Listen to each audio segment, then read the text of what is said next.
লোকালয়ের মধ্যে পুরনো licence OLA দোকানগুলিকে অবিলম্বে বন্ধ করতে হবে।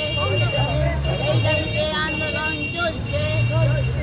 মদ জুয়া সাতটা অবিলম্বে বন্ধ করো, বন্ধ করো, মদ বন্ধ করো, বন্ধ করো,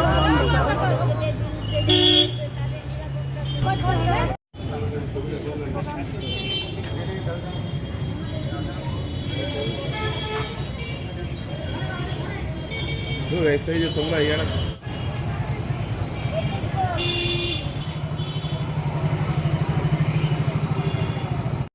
আমরা আজকে এখানে আবগারির কাছে রেপুটেশন দেব। কি দাবি জানাচ্ছে? দাবি হচ্ছে আজকে দেশের সমস্ত জায়গার সঙ্গে বাঁকুড়া জেলার মদ এবং মাদক দ্রব্য যেভাবে প্রসার ঘটছে এবং যার ফলে একটা সংস্কৃতির অবনমন করছে, ফলে ভালো ভালো ছেলে মেয়ে তারা মাদকমুক্ত বেড়ে যাচ্ছে, বাড়িতে উৎপাত, পড়াশোনা নিয়ে এমন একটা পরিস্থিতি, বিশেষ করে পরিচারিকা ঘরগুলি যে মায়েরা স্কুলের শিশুকে ছোটবেলায় ঘুম পাড়িয়ে রেখে 5টা 10টা ঘরে কাজ করে সংসার চালায়, তাদেরই পরিবারের পুরুষরা যখন মদ খেয়ে আসে হাড়ি গুড়ি ভাঙা, তাদের উপরে অত্যাচার করা, এমনকি খাদ্য সামগ্রী যা জড়ো হয়ে থাকে কেনা থাকে সেগুলি পর্যন্ত বিক্রি করে দেয়।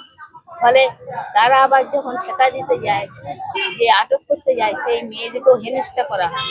ফলে এরই প্রতিবাদে আমরা জানি আবগারি ডিপার্টমেন্ট এবং থানা এরা যদি সক্রিয় হতো, এরা যদি শুভ উদয় হতে দেয়, তাহলে এই মদ বন্ধ হয়ে যায়। আমাদের একটাই দাবি যে মদ বন্ধ করতে হবে, লাইসেন্স লোকালয়ে দেওয়া যাবে না, যে লাইসেন্সগুলি দেওয়া আছে লোকালয়ে সেগুলি উদ্ধার করতে হবে।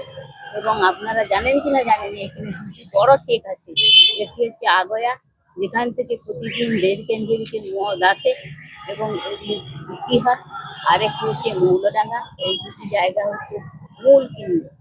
এখন বা গোবিন্দনগর বাস স্ট্যান্ডে আপনাদের রিকোয়েস্ট করবো, আপনারাও যেতে পারেন, সেই প্রতীক্ষালয়ে দেখবেন একজন মহিলা গাঁজা নিয়ে বসেছে, একদম প্রচুর গাঁজা বিক্রি হচ্ছে, কাজ হয়নি। ওনারা আমাদের এই দাবির মধ্যে আছে ওইটা, যে কাজ হয়নি এবং আমরা মনে করি এর থেকে সরকার একটা বড় রাজস্ব পায়, সেই রাজস্ব আদায়ের জন্যই তারা মূলত এই মদের দোকানগুলি এগুলি খুলছে। তবে মানুষের প্রতিরোধ, মানুষ যদি এগিয়ে আসে একদম আন্দোলনই পারবে এগুলো বন্ধ করতে। আপনার নাম? আমার নাম লক্ষ্মী সরকার।